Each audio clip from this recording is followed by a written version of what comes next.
It's podcadzo. Julian. Hello. Hey. Dude, classic. Classic. Just riffing, dude. Just riffing. Dude, that's what I call podcasting right yeah. there, dude. Guttural sounds only from here on out. That's the good stuff. Welcome to podcadzo, everyone. Thanks for being here. Thanks for being here. We got a great episode ahead of us. I guess how one might say that. I've never really heard anyone say it like that before. We have a great episode for you today. We have my good friend Dan Troudt on the pod today. Dan is a friend of mine from college. He has a great podcast of his own called Weekly Meeting. That's WEAKLYMEATING. He talks later about why it's spelled that way. I was just on Dan's pod the other week, episode 10 of the Weekly Meeting, so definitely go check that out. But yeah, we talk about all sorts of fun stuff with Dan. So no Hitler talk today, boys. No Hitler talk. I did throw in one 9/11 quip in. I don't know if I got it. That was a quip, huh? That was a I don't know if it read that way. Quick one. It wasn't a conspiracy this time, dude. It was a fun little quip. I think everyone could get on board with. Yeah, everyone can get on board with that one. 9/11 happened. That's pretty much what we said. That's what we said. I acknowledged it. Happened. I acknowledged it. It happened. I didn't put the blame on any one person or group of people this time, though. We have something to promote. Yes. We dropped the video for our song Strange at First, live from the basement performance. Are you okay? I just got the giggles up. I'll take it from here. We didn't prepare. Wait. Cut. Action. We dropped the video for Strange at First, live from the basement. It's super good. We did Larimer Street, obviously, several weeks ago at this point in time. Just dropped Strange at First. Yeah. So please go check that out. You fucking edited that shit. You mixed it. I mean, you wrote the songs too. Good job. Nice work overall. Thank you. We'll see if anyone likes it at all. Our friend Robert Johnson did the shooting of it. He filmed it. Yeah, shout out to Robert. He definitely was crucial in getting the right footage and making sure that we had everything we needed. So thank you to Robert for that. Definitely go check it out on YouTube. Also check out Larimer Street while you're there. We're real close to 4,000 views. Be sick to get there at some point in the future. Get to 4K. We're stuck doesn't at have to happen 3.8 anytime soon, but it'd be nice if it happened someday. So indeed. Yeah. Please go check that out. Yeah. We have to talk Only God Was Above Us just for a second. Yes, right? real quick. Just of real course. quick. Yeah, we haven't had a chance to. So since we last potted, there hath been a new Vampire Weekend album. There hath been. And I don't want to spoil it off the bat, but I think overall, feeling pretty good about it. Definitely way better than Father of the Bride. Not sure how to compare it to the rest of the records, other than, I guess, just to say it sounds like they're trying to go back a little bit, but also maintain some of the maturity they've gained over the years. So I've listened to it probably something like 10 times all the way through so I think far. that's probably about the same for me. Yeah. And I'm a big fan of it. It's really, really good, in my opinion. I would agree overall. It is definitely better than LP4. Can say that in full confidence. A lot of things would be better than LP4. It's not just better than LP4 because it sounds like Vampire Weekend. It's just genuinely a better effort. Album. Yeah. Yeah, better effort, more cohesive album. Vampire Weekend, they make cohesive, solid albums. That's and their whole Father of the thing. Bride was not one, but this Yeah. very much is. Want to just run down the track list? Yeah, real let's quick? go through the track list. Okay, so Ice Cream Piano. Ice Cream Piano, certified fucking banger. Certified banger. Insane that a Vampire Weekend album, an entire album, kicks off with the F word too. Yeah, okay, I'm glad Yeah. you brought that up. It's, if I'm not mistaken, it's the first Vampire Weekend song with explicit content, right? No. Cape Cod Kwasa Kwasa has Do You Wanna Fuck? Oh, yeah, shit. Like You Know I Do. But that is so it's hard to understand when he says that, and that's easily edited out of the song. Yeah, well, and it's also not. I guess it's not as profound. And then like, obviously Oxford comma is who gives a fuck about an Oxford comma? who gives a fuck about an Oxford comma? Yeah. But it's the first time they've started an album with the fuck word. Yeah, totally.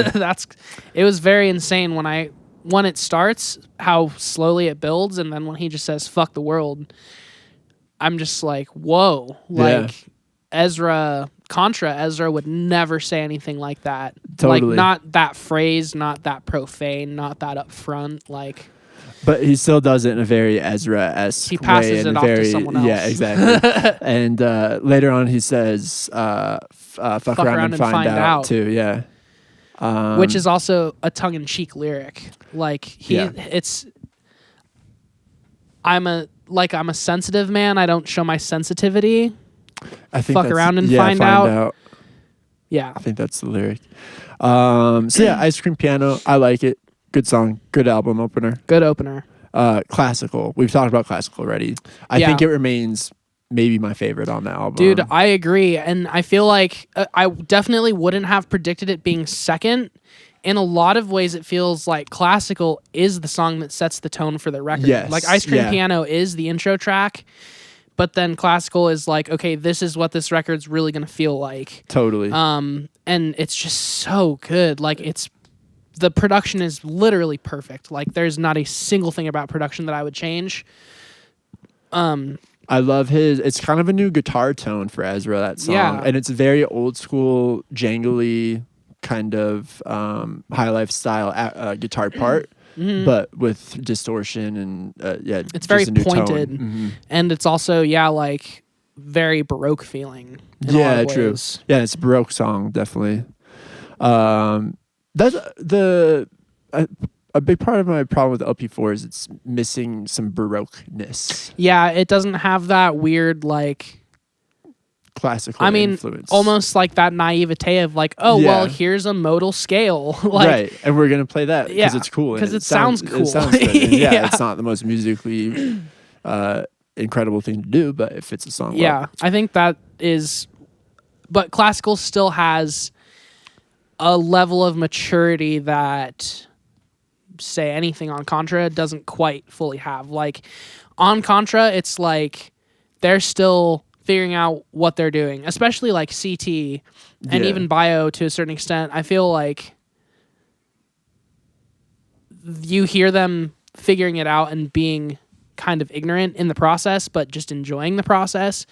But then when you come to like a classical, it's like these guys definitely know what the fuck they're doing. Like, CT definitely knows how to play the drums now, and like Bio is playing double bass, or Bayo, sorry, and it's all just like well-rounded, but still has a sense of like this could really go anywhere. Energy, next is Capricorn, and the way on the album the first three songs flow into each other is very dope and very well sequenced, I'll say. Especially this going from classical to Capricorn is like a cool moment. I love Capricorn too. I think Capricorn, I loved it as a single. In the context of the album, I think it's maybe one of my lesser favorite songs. Interesting. Yeah, it kind of just doesn't go hard enough. Fully. It's not that it doesn't go hard enough. I think it goes hard kind of comparatively to the back half of the record. It's very loud. It's very abrasive. It gets in your face, and then, I mean, it strips back at the end like kind of classic Vampire Weekend always does. Mm-hmm. But it just doesn't like arpeggiated piano. The arpeggiated piano's dope. Mm-hmm. Like, the components of the song are cool, but it kind of just feels like first chorus out. It's a very traditional song, and it's just like simple cowboy chords that Ezra's playing on the guitar. But the production around it is really incredible. That like they could take such a simple idea into such a massive sounding song. So yeah, I like Capricorn for that reason. Connect is maybe my least. I don't hate Connect, and I don't know. I'm still waiting to like fully form opinions on everything, but Connect loses me a little bit. Interesting. I think Connect reminds me the most of like Contra era Vampire Weekend. Interesting. The drums get to that fully Contra drum groove thing where it's like one idea that just grabs you. Like the idea of it just grabs you. And then like the running, like the 4 on the floor kick drum throughout it, like all that stuff. And even the way it builds and falls reminds me a lot of Contra. And then the part of it that's different is like the synth and the stacked vocal harmony kind of in the middle. Yeah. Makes it sound like super modern. Like that sounds like kind of some shit that's being done by some other people. Yeah, that was where Ariel Rechtshaw, or however you say it, like the producer, I think really had the most influence on that song. And I'm a big fan of his. And like, I don't skip Connect. I'm still waiting to really form an opinion on it, but I think it's one of the weaker points in the album for me. Prep School Gangsters, other than second to classical Prep School Gangsters, might be my favorite song on the album. Interesting. It's the most early Vampire one for me. Okay. Yeah, I could definitely see it. Like I love the guitar riff. The Prep School Gangsters reminds me of LP1 Vampire Weekend. Yeah. I honestly think Prep School Gangsters might be my least favorite song on the record, just because it also doesn't really I was go expecting anywhere. you to not be a huge fan of this song, actually, for whatever weird reason. But Yeah, it's not that I don't like it. It's just that, like, especially in comparison to the rest of the album, and especially how it is right in the middle, and we talked about Ezra saying how it builds up, kind of. It's supposed to be something straight through. It feels like all these songs are really fully done, and then Prep School Gangsters is just like LP1 Vampire Weekend, which I don't have a problem with that. It's just not necessarily what I would expect to be in like the middle of their LP5. I think it's a nice, like, kind of breather, midpoint breather. I could definitely see how it could feel like that or be as interpreted as such. Yeah. Sequence wise. It's just like the ideas all throughout it are very basic. And they talked in Vampire Campfire, I think. It might have been the Zane Lowe interview. I haven't listened to that one yet. It's pretty good. It's very short though.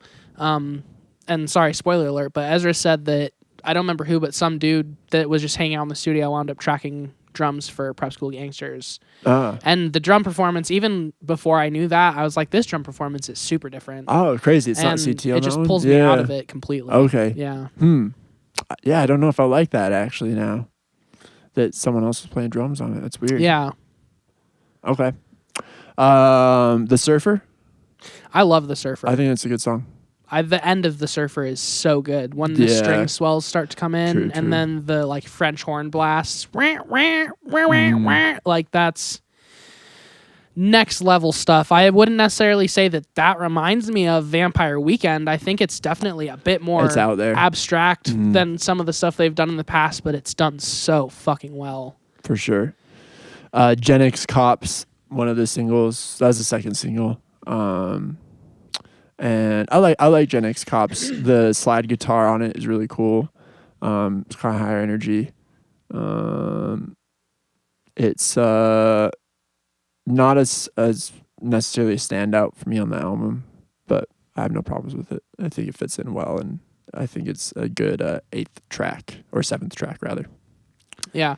When this came out as a single, I didn't really fuck with it that much because of like the brashness of it. I was just like, oh, well, they're trying to prove that like they're back again. The boys are back in town. We get it. Yeah. But in the context of the record, I feel like the song doesn't feel brash anymore. It's it does recontextualize yeah, it. it's still pointed, but like the textures in the background and the way that the song kind of settles into the groove, it makes it feel like a very, very seamless transition from The Surfer into Mary Boone. And it's like a song that actually has a wealth of substance considering how kind of short and sweet and simplistic it is. Yeah. Mary Boone, we talked about it a little bit. What Great are your thoughts song. on Mary Boone? Yeah, I love it. Still don't see how it fits on this album necessarily. Ah, interesting. Yeah, like lyrically or no, lyrically sound-wise? it fits. Okay. Yeah, I think it's just sound-wise, like it is a bit of an outlier. the boomy drums and the samples, and the sample bass. Yeah, Totally. Yeah, I'd agree. Pravda. I like Pravda. I like Pravda a lot. I think it's, again, reminds me a lot of some Contra shit, maybe even some Modern Vampires. Yeah, I would say it's more Modern Vampires for me. And it's the one I've found stuck in my head the most, maybe. Especially, you always ask me about Pravda, just the Russian word for truth. Yeah. I like that lyric a lot. It's pretty good. I know who's buried in Grant's tomb. Yeah. Because I'm like, is there any suspicion about who's buried in Grant's tomb? It's pretty good. Yeah. I like that does reference. remind me a lot of like some Modern Vampires, like tongue-in-cheek shit. Totally. I do also really think that the placement of Prada on the album is super interesting because I feel like it could have gone earlier in the sequence and maybe fit better, but at the same time, putting it in between two pretty serious songs like makes it just seem like it's so much fun. Like it's just so much fun to listen to. Yeah. And it's one of those great, for lack of a better term, like listicle Vampire Weekend songs where it's just like, for example, like M79, just like talking about things he sees on the subway in like or on the M79 in like a poetic kind of tongue-in-cheek way. And I'm a big fan of Pravda. And then finally, track number 10, Hope. I think it's the best album closer Vampire Weekend has ever had. I think it's their longest song they've ever done. It's 8 minutes about. Mm-hmm. So I think it's, unless we're counting 8-minute Cape Cods that they do live. No. It's the longest. It's their longest studio track. Yeah. The Kids Don't Stand a Chance off LP1 is also a great album closer, I'll say. Yeah, fuck. So is Young. They're always good. Young Lion is a great album closer too. What's the last song on Contra? It's Contra, right? I think you're a Contra. I think you're a Contra. I love that song a lot. Yeah. No, they close albums strong. I've never even made it to the end of Father of the Bride. It's Jerusalem, New York, Berlin, which I also am not a big fan of that song. Jerusalem. Yeah, I think Hope is a fucking great song, and it's kind of just like a good summary of like the boys are grown up and they're mature, but they're still the boys. You know what I mean? Like the feeling that I get from it is just like these dudes are still doing this and they're still doing it genuinely, but it's just with more insight and maturity than, Contra, or Modern Vampires of the City. Like, I always feel like it has maturity, and then I go and I listen to it and I'm like, nah, this album's still pretty infantile in a lot of ways. But it's a middle ground of like, it's taking itself really seriously while also being kind of infantile. I think this album just takes itself seriously and is very serious. You know what I mean? Totally. Yeah, it's a poignant song, especially for where we're at nowadays. And yeah, it's like something they would have never done before, like sing about a world problem with so much sincerity. And they would have just like made fun of it. Exactly. Like, everyone's or like stupid except for us. Exactly. Found like a weird reference to frame it through. Past, which this reminds me of Hemingway. Exactly. So yeah, I'm very happy with the album. I still don't think 10 listens or however many I've given it is enough. Excited to spend more time with it. And I think this will enter my life and become an important album in my life, just as like the first 3 Vampire albums have. Yeah. Where I like know it front to back. Yeah, I agree. I think it's become my default ever since it came out of like, well, if there's nothing else to listen to, I'm going to listen to... Exactly, that's what I've been doing. Only God Was Above Us. And even if I've already listened to it once, maybe I'll listen to it again. Who gives a fuck? Yeah. And it's long enough to feel substantive, but it's short enough to not feel like it's a chore to listen to it. So. Totally, yeah. 47 minutes, I think is the It's like the time. perfect album length, honestly. Totally. Yeah, 10 songs is good too. They've been doing, like, I just saw this Sirius XMU performance of Capricorn, which you should check out. It's super dope. And they have a violin player. Oh, I did see Did you that. see that? Yeah, it's like violin, Ezra, another guitar, and then piano and the vocalist. And they have a female vocalist doing harmonies. It's a really, really cool version. And the violinist on that is fucking incredible. Like he's doing all like the kind of auxiliary, like weird slide piano parts. Yeah, he does the piano Capricorn, part. Right? Yes. That's cool. Because Bayo on that one is playing bass parts on the piano pretty much. Yeah. Yeah. But yeah, he does the arpeggiated piano part. It's fucking crazy. Yeah, it's a good version. Word. Good job, Vampire Weekend. Thank you for being on our lives. Y'all finally did it. Ezra, you're obviously welcome on the pod anytime. We'd love to come on Time Crisis too. I don't think he'd ever come on the pod Campfire. after the things that I've said about Father of the Bride. Yeah, you've kind of spoiled it with LP4. we burned some bridges with important music industry insiders through this podcast. It's like It's been a critical error of ours. Ezra is still, and CT, like, and I mean even Bayo, but like more so Ezra and CT for me personally, like they are still people I put on my list of like idols. Like Ezra I say this a lot about Local Natives, but that's only because I felt like I discovered Local Natives. I didn't feel like I discovered Vampire Weekend, but they were the first band that I felt like genuinely a real connection to, that like no one else told me I should have that connection. Yes. Like with you two, it was always like my mom told me like these guys are great. So I was like, well, they're great because my mom said they are. Yeah. But with Vampire Weekend, it's like, no, these guys are great because I actually feel amazing when I listen to them. First band to ever make me feel that way. And Ezra being who he is and just not giving a fuck and being meticulous and being a perfectionist, like all those things, I don't know, they just manifest themselves in ways that stick around for like a lifetime, you know? Yeah, so absolutely. Yeah. And the fact that we are hard on LP4 just shows that we're true that fans we love 'em. and that we care. Yeah. And that we're actually listening. Yeah. Okay, right on. Well, that being said, please enjoy our interview with Mr. Dan Troudt.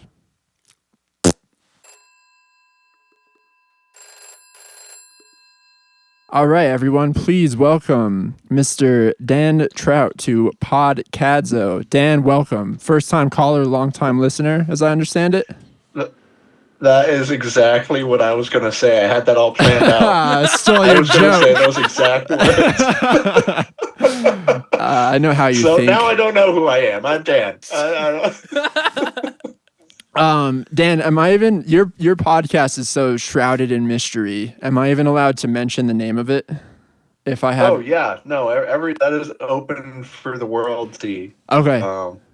Dan is a very close personal friend of mine, and he is also the host of the very creatively named Weekly Meeting podcast. Dan, do you want to explain why that's a clever name for a podcast? Yeah, so it's Weekly Meeting, WEAKLY, and then MEATING. The weekly part is because it's not going to be like weekly, because the fact is I'm not going to put out a podcast every week. That's a full-time loss. It's because me and a bunch of my friends in college, we hung out pretty frequently at this place called the Meat Lab, and that was just the nickname of the house that we would hang out at. And I think all of my guests have also been men, so men are meaty. Yeah, we're lacking on female guests too, and it's very much purposeful for anyone wondering. I assume it's the same in your case, Dan. I mean, not exactly purposeful, but I feel like my audience differs from the female world. Yeah, I'd be curious to see the metrics. We have a lot of female listeners, actually, and I'm of course joking when I say purposeful. We don't have a lot of any type of listener. I mean, of the listener base, we do have. If even one of them is female, that's a large. That's like almost percentage. Yeah, indeed. Dan, well, thanks for coming on, man. I was on. Camera here. What'd you say? There's even like a titty picture in the back of Julian's camera here. Oh, so yeah. I feel like that fits. My girlfriend painted that, so that's a girl I know. that were counts spoilers. for And having a she- girl on the podcast. Yeah. Her art is featured prominently on every episode. So Dan, thanks for coming on, man. If I didn't mention it, I was on Dan's podcast weekly meeting. I had a lot of fun there. And I wanted to have Dan on our podcast. So I'd recommend everyone go listen to my episode of the weekly meeting. I think it's episode 10. Is that right, Dan? Yep, episode 10. Yeah. It's I was impressed by two things. First of all, the production on your podcast is very good. I like how you do like a clip at the front. The music is good and professional. Each segment has its own little song. Yes, it does. And Dan is a extremely good planner. I mean, he's a good planner in general. Like of our friend group, Dan really held everything together. He was always he the had one an making the agenda plans. for Yeah, he your had an episode. agenda. Shit's insane. Yeah, he's very I have an organized. agenda for every episode. That's. I mean, I figured. Why I would start get having an absolutely agenda for lost. this fucking guy? I mean, of all people, I might need one, or I'll go off the rails. But yes, your podcast is great. I'd recommend everyone check it out. And thanks again for having me on. Yeah, it was really fun. Colin's episode was a good one too. So that some of them flop a little bit more than others, but that one was a fun one. Oh, we know how it goes, brother. We know the game. All right, Dan. Well, you've listened to this podcast. You're probably one of our most loyal listeners, and I appreciate that. Is that true? Yeah, Dan will actually like text me all I the time listen with pretty references from the pod. Oh shit. And I was like, Well, thank you. Yeah. That's great. Yeah. Yeah, it's very nice. So you know that we mostly talk about music on this podcast, Dan. So my first question for you was, do you like music? Do you like songs? I like music. I like songs. Overall, the musical experience is something I enjoy in my life. Definitely to the level that you guys are able to talk about music, that's not really my forte. When did you listen to your first song? Probably like it's got to be pretty early. I imagine on like the car ride home from the hospital. Do they play music in like hospitals? They do play music in hospitals, but not in every room, and not everywhere in the hospital. So I don't know if like in a maternity ward if they'd play music. So yeah, it's probably on the car ride on the way home. Yeah. Nice. That's pretty good. Yeah. So yeah, right? I'd say you appreciate music for sure. Like day two. So actually throughout the end of 2022, so from like October to January of 2022, I went through and I listened to an album a day, and I made a little album rating and some notes on the albums as that went along. So I do enjoy music. It's definitely not like in a way that I discuss the different tones of voice and the different connections to other music, but I do enjoy songs. Oh, that's cool, man. What kind of when you did that with the albums? What were you writing down? What kind of stuff? Let's see. There's one. Let's see. This was "How the Mighty Fall" by Charles Wesley Godwin, which I think is a country album. I didn't rate it very high. I said I could listen to this in the background all day, but all it'll ever be is background music. Huh. So maybe I'm just a scathing reviewer, but Have you ever let's considered publishing those notes that you took or those reviews? Are they? oh, I have them. I can share them with you. I can send you the like spreadsheet right now on Google. I would Google Doc. I would love to get that. Yeah, let me. Should I like text it to you? Yeah, text me the link. Sweet. Give me one sec. But yeah, there is a whole bunch of albums in there. I'd say a good third of it was maybe different rap albums. Okay. So is that? I mean, I think I know a little bit about the type of music you listen to, but I'll ask anyways for the audience. What do you listen to now primarily? Do you have a favorite genre of music, a favorite musical artist, anything like that you could identify currently? Like I've always been a big fan of just the like classic rock stuff, that the same things that our parents would have on in the car. Mm-hmm. Let's see, if I were to hop through my liked songs on Spotify right now, though, you'd probably see like some Kendrick Lamar, a lot of Mac Miller. He's been my top Spotify artist for the last 4 years, I think. I'm into ZZ Top. I'm kind of in a ZZ Top phase right now. Hell yeah. Some blues rock. Yeah, right. I'm a big fan of the blues rock kind of stuff, especially evening. I'll sit on the porch and like smoke a joint and listen to just blues rock, any of those playlists. Right on, man.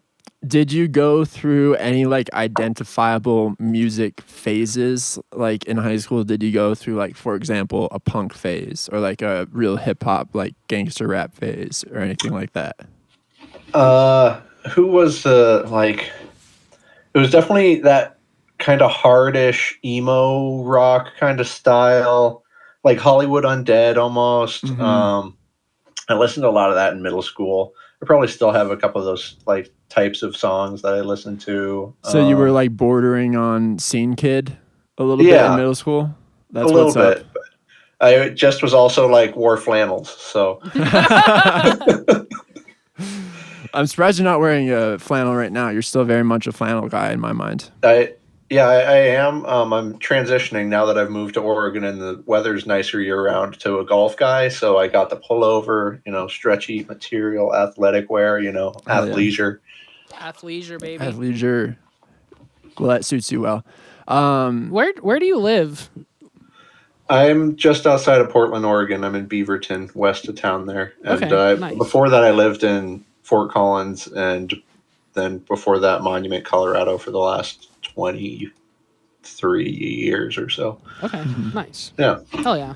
Yeah, so for you, Julian, I should mention Dan and I met at CSU. He lived in Julia's dorm. Nice. And that's how he became friends with Julia first, and then I met him through Julia. Mm-hmm. And then Dan and I became best buds. And I love Colin. I love you too, man. Aw. What a nice, maybe the That's real first nice moment on the podcast. Yeah, really. Nice, sincere moment for a change. Here for wholesome content. Yeah, but Dan moved to Portland, like a little over a year ago? Yeah, a little over a year ago. Yeah. A year and a half ago, I think now. Nice. And a fun tidbit, Dan was instrumental to my proposal to Julia. He was Is he there. the one that helped? He helped coordinate the whole thing. Okay. I wanted to... Well, yeah, big shout out to you. Yeah. Anytime. I figured it'd been long enough, so. It Yeah. had been long That's enough. the general consensus, I think. Yes, it is indeed.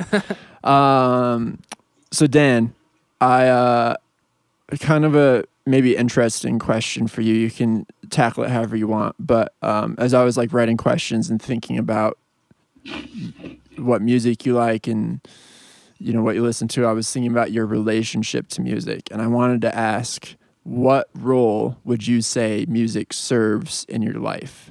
And what role do you think music serves to people in general in their lives? That's quite the overarching. We go straight from the wholesome moment to that's kind of like a wholesome question. Mm-hmm. I guess it depends on my answer. Yeah, you can take a second to think. But while you're thinking, I'll interrupt for a second. What inspired the question is I was having a conversation with someone the other day, and we were talking about how the role of music in people's lives is constantly changing, and it's kind of in a dark place right now, in my opinion, where the role of music has really been usurped to serve just kind of a novel function, where it's fitting in with a TikTok video or fitting in with a certain dance trend, or there has to be something kind of novel and like an easily consumed, like clickable aspect to music for it to really thrive. And there's obviously a ton of people who still love music and are obsessed with music, but I'd say the general consumer, that's how they're finding their music, and I think that's what they would say the role that music serves is that it's something It's just like a to background fit in. noise. Yeah, it's background noise. It's something to fit in with TikTok videos. It's something to like I said, like kind of have like something novel about it, something that's kind of weird and that's easy to remember. So now that I like think about it more, I think I like music to be an experience, whether like if it's a really, really good song, album, etc. Like one of my favorite albums is Fleetwood Mac Rumors. And so a lot of the time that album I'll like take time and sit down, and that is my entertainment for the day, is just to sit there and listen to like that album through and through. Uh-huh. And then there's also the different like the other the country music like artists that I was talking about earlier, where music is just like an additive to whatever experience you're already having. So it can serve two kinds of purposes. I guess that second purpose aligns a little more with the common TikTok background kind of thing. Mm-hmm. But there's a lot of very, very good and very melodic and intentionally clever music out there that is an experience itself, I guess. And so that's what music is to me. Right on. That's a great answer. Kind of related to this, I know you've been hitting the gym. In fact, we hit the gym together when I was in Portland. That was a lot of fun. How often do you listen to music at the gym? Do you ever use it to psych yourself up? Mm-hmm. I'd say it's a 50-50. Most of the time I go with a friend and we talk the whole time instead of listening to music throughout. But there's definitely, when I go, especially by myself, I have like a heavier rap album or like that kind of scene kid rock music from 2011. And some of those songs sometimes just hit just right. And you're like, okay, I'm going to wait for for the beat to drop before I start lifting this weight, right? Because it's exciting, right? I don't know what kind of a little endorphin rush or adrenaline rush you can achieve through that, but it definitely happens. Absolutely. Julian, you ever listen to music when you're working out to psych yourself up? Do you ever work out? I don't usually work out ever. So yeah. Well, we've talked about this. Your job is very active. You're on your feet all the time. My equivalent is when I'm doing dishes at work, I listen to like thrash metal or noise metal or like gangsta rap, something that makes me feel like I want to fuck shit up. Oh yeah. Yeah, I get, you can be so kind of extra aggressive getting whatever you're doing with dishes kind of thing. Oh like, yeah. Get a lot maybe something breaks every once in a while. Get a lot of turmoil out on the dishes. Yeah. Cathartic. Yes. That's nice. I was it's funny, Dan, you mentioned the scene kid music, as you put it, because I usually, when I'm working out, going on runs, I gravitate usually towards rap, and when it's not rap, I usually listen to like hardcore music. But I went for kind of a longer run the other day and put on a pop punk playlist, and it was probably the best I've ever ran and the most fun I've ever had running. So I'm working pop punk into the playlist more often now. I feel like the pop punk fits with like the beats per minute per step per run. Yeah, it was. Yeah, it's at the right cadence for sure. Yeah. Mm-hmm. Right on. Well, so related to the gym, and also because you're a sports guy, Dan, and because we watched the Super Bowl together this year when I was visiting you in Portland, I thought we could do a segment. And this is not topical at all because the Super Bowl was 3 months ago. But there's another one coming up. Or 2 months ago. There's another one coming up. Only another 10 months, folks. 10 months. Its conception date is today. Yes, exactly. But I wanted to talk Super Bowl halftime performances. Okay. So I think some of these back here. Yeah. So obviously this year was Usher. Julian and I talked a little bit about the Super Bowl performance from Usher already this year. I think I was more of a fan than you were, Julian. I thought you were. I just didn't really see it. Like I was at work when it happened, so I came up kind of right when it started. And I still had my headphones on because I was doing dishes, so I didn't hear it, but I saw it. And then I went to the back for a couple minutes, and I came up front without my headphones on, and it was like right when he popped his shirt off, and I was like, nice. And then I kind of just went about my business after that. Well, Dan and I watched it together, but Dan, we didn't really get a chance to talk too much about it. Yeah. From what I recall. So what were your thoughts on Usher's performance? Man, so I'm thinking back to it, and I feel like as a whole, the Usher halftime show was pretty good, and it was one of the better Super Bowl halftime shows within recent memory.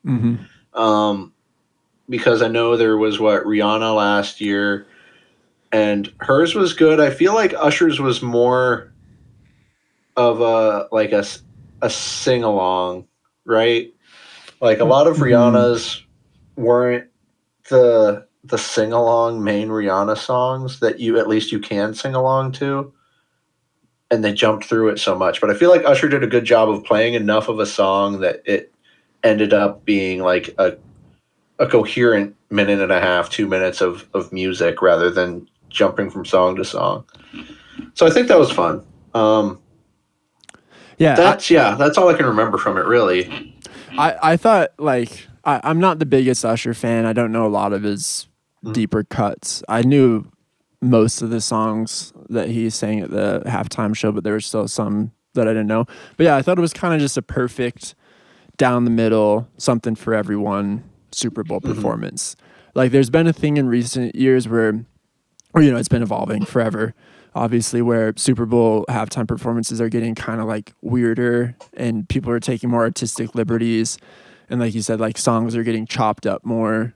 And like even like parts of songs are getting like dispersed throughout the set. So they'll like revisit certain songs. So some of them, like, although I liked Rihanna's a lot, it was a little bit like, whoa, this is like kind of out there for like a mainstream Super Bowl halftime performance. But yeah, I thought Usher's was like exactly what all that you could ask for with all that you could come to expect for a Super Bowl halftime performance. While we're on the like performance Super Bowl or like halftime performances, I want to say it was like the NFC Championship Creed. Yes. Have you guys seen that? Yeah, that was recirculating a lot this year for whatever reason. Yeah. Creed went through a bit of a rebirth. The song Higher had like a moment on TikTok, I think. I think the Texas Rangers, when they were going to the World Series, were playing Creed during the playoff games. So I think that's kind of where it started. Hell yeah. Are you a Creed fan, Dan? I lost you. What'd you say? Are you a Creed fan? I mean, am I a Creed fan? I don't know if I've actually listened to any of the songs outside of the halftime performance or the performance. Okay. So, no? We'll come back to Creed. I do have some follow-up Creed questions, but I don't want to lose the script on Super Bowl halftime performances. So, to really get into this segment now, excuse me, I wanted to ask you guys what your favorite Super Bowl halftime performances are and which ones kind of stand out to you over the years. So Dan, why don't you start? Back here. Yeah, let me look back here. Okay, so I get that the Katy Perry halftime show was not great. I barely remember Katy Perry. Dude, weren't there like bears or something? Like the Sharks. Sharks, that's what it was. Yeah, Sharks. Yeah. Maybe I just didn't watch the Super Bowl. And what was that, 2015 that she did it? That was 2015. Yeah, I don't remember hers at all. I remember the Sharks. I mean, Dark Horse was on there. I Kissed a Girl, Teenage Dreams, California Girls. Wow. And I love Katy Perry. I love Katy Perry too. Those are all great songs. Yeah. Katy Perry's a great pop star. Weird that was 2015. I feel like didn't all the songs come out in like 2008? Yeah, she had a real explosive start of her career. Everyone does their halftime show after their prime. Yeah. Like, no one does yet. It's just like they missed it by that much with her. Not U2, brother. U2 did theirs in 2002. And Julian and I were just talking about this, the year they very much hit their peak. 2002. Yeah. Well, didn't they do another one? Haven't they done a few? Okay. Sorry to hijack this. No, you're good. But I have to mention the U2 Green Day Super Bowl halftime, which I thought was like 2008. They did The Saints Are Coming, and it was a U2 Green Day split where like they both played at the same time. Was that Green Day's performance? And they had... I totally forgot about this, but it's ringing a bell now. It might have been billed as Green Day, and then U2 was just there, but I thought that they advertised it as U2 plus Green Day. Are you sure that wasn't in 2002? No, because Yeah, I Green just seen Day, the I guess, YouTube. yeah. it was like after American Idiot wouldn't and have come everything. out then. Yeah. Shit, I don't now I wish I had recall my this in computer. I don't know if this is I'm looking. I don't see. It might not even be a YouTube. halftime show. It might. I thought Yeah. it was though. Well, now that you're saying that, I do remember that. It's tickling a. Yeah. Okay, here it is. It was the Super Bowl 36 in 2006. Oh. 2006. Yes. The Rolling Stones were the headliner. Are you sure this was at the Super Bowl? Yeah, you said it was Super Bowl 36.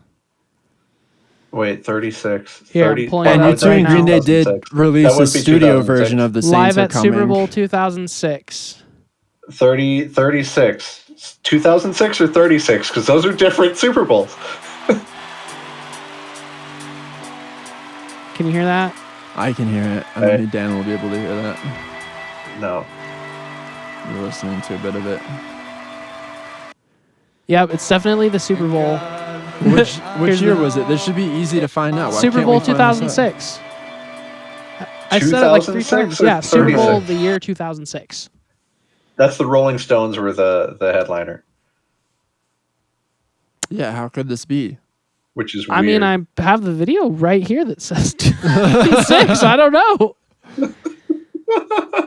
This is like a real Mandela effect thing. Like some no, of us. I think maybe. Well, shit. Yeah, it no, was the never mind. Rolling. 2006 was the Rolling Stones.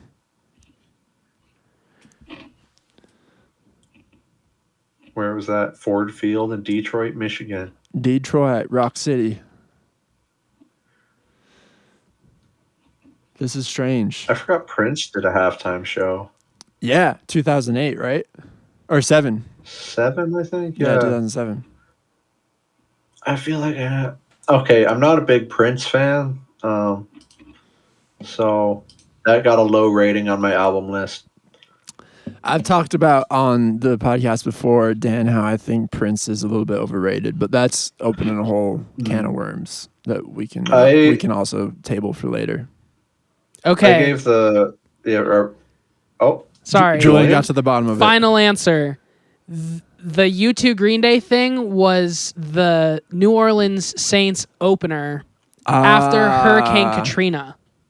Okay. So it was still 2006, but it wasn't the Super Bowl. But I guess they re-streamed it, or not re-streamed it because it wasn't streaming, but they rebroadcasted it at some point during the Super Bowl halftime show. Okay. Like when the Super Bowl happened. There you go. So there wasn't like... And that makes sense why they played the Saints are... Yeah, because it was for The New Orleans Katrina Saints. shit. Yeah. Yeah. Okay, glad we got to the I'm bottom glad we of got that. to the bottom of that. I can sleep tonight now. Me too. that was freaking me out. All right, Dan, so sorry. We'll get back on topic. Katy Perry. Is that your final answer for favorite Super Bowl performance? Yeah, for sure. I mean, that it has to be. Okay. Yeah, I'm too much of a Katy Perry stan. Right on. Julian? Honestly, it's probably going to sound like a cop-out answer, but I really liked the Dr. Dre one that was, great. 2021 or 2022. 2022. Mm-hmm. Okay. Yeah, that one was really good because it got... I'm just like a big fan of OG hip-hop, and I feel like everyone got a lot of like well-deserved credit that like society hadn't necessarily given them before that halftime show, which sounds really stupid because they're like culturally successful, of course, but like for like mainstream like white America to be like, yo, we're down with Dr. Dre, like do your thing. Like I thought that was really cool, and it was like pretty powerful, and I feel like everyone's individual performances were just super fucking good. Like Dre was sick. Even Eminem was like fucking dope. Like when Eminem came out, I was like, oh shit. And then like 50 Cent, I was just like, damn, like literally everybody's here. And they did like the perfect amount of each song, kind of like what we were talking about with some of the other artists chopping songs like too short or like trying to get too much into a short amount of time. I feel like it was very well sequenced and like spoke to multiple generations in like a short amount of time. So For sure.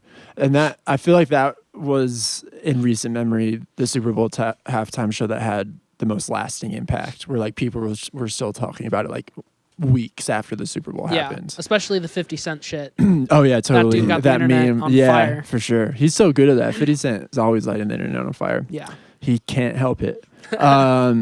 Okay, that was actually going to be my answer as well. Oh, really? Yes. Damn, sorry. For that reason, where it was like the most fun I've had watching a Super Bowl halftime show in a while. It was the most like communal thing where everyone I was watching the Super Bowl with was stoked and like super honed in on it, and great performances as well. But in the interest of not using your same answer, I'll say that mine was Madonna. Oh, wow. Yeah. And When was that? 2012. That's an interesting. Yeah. Which one was this one? That was. It was 2012? 2012. Yeah. I don't know what Super Bowl that was. But so for me, other than the Dr. Dre and Friends performance, like really no Super Bowl halftime stands out to me as being an amazing performance. There's like, always been like a gimmick attached to the Super Bowl halftime show. Exactly. And I'm not so much into the gimmicks or like over the top performances. So why I chose Madonna is just because that's maybe my most memorable Super Bowl halftime show. For whatever reason, like 2012, I think we had a big halftime party at my parents' house. We had a lot of people there. I am a Madonna fan, and I think I like at that time was like really into Madonna, probably because I was like preparing for a halftime show, listening to a lot of Madonna.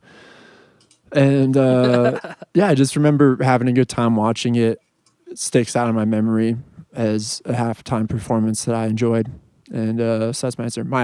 My second behind that would have been Tom Petty and the Heartbreakers. When was that? That was a while ago. Like, yeah, that was 2005 maybe. I was young, but it was also like a very memorable halftime performance.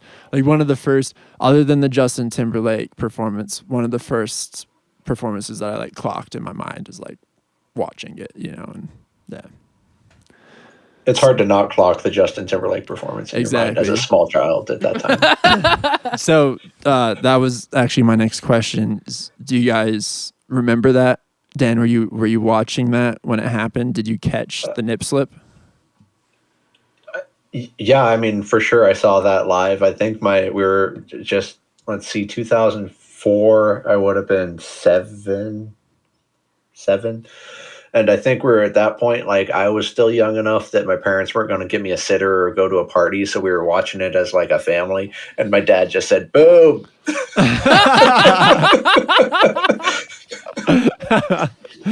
That's great. That's awesome. Julian, do you remember where you were? It's like, Okay, this so is like our version of JFK being assassinated.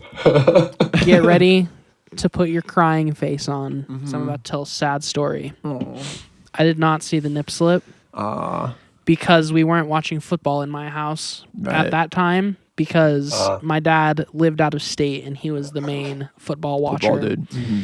So when it was just me and my mom at the house, we did not watch football. And furthermore, I did not hear about the nip slip until several years later. And I Googled this it. This is exactly what happened to and me with 9/11, like actually. 95% of the pictures on Google are, of course, censored, which they should be. I'm not saying they shouldn't be. They definitely should be. But yeah, just too late at that point to see the nip, so I missed it. So I have an arguably even sadder story for you, Julian. Oh, Sadder than dad being out of state? Yes. I was at friend of the pod, Connor Sanders' house watching that halftime, the Sandman. Watching that halftime performance because it's when we lived right across the street from each other. So I remember it was just me over with his whole family, or it might have just been it was like me, Connor, and I think his dad and his older brother were all watching the Super Bowl. And we were watching the halftime performance, and I literally looked away for 1 second to like get a snack or I don't know, like grab something off the ground or something. Probably eat a booger out of your nose. Yeah, probably something like that. Probably. Actually, I won't say. I was going to say something bad, but I'll forego that. And all of a sudden I just hear, oh, no! And I like looked back as quickly as I could, but it was over by then. And I picked up from, none of them knew that I wasn't looking at the TV. So I pretended that I saw what happened too, just because I wanted to be part of the fun. It'd be like, that was crazy, right? Like whatever just happened was crazy. And then I remember for years after trying so hard to find footage of the actual nip slip so I could see years.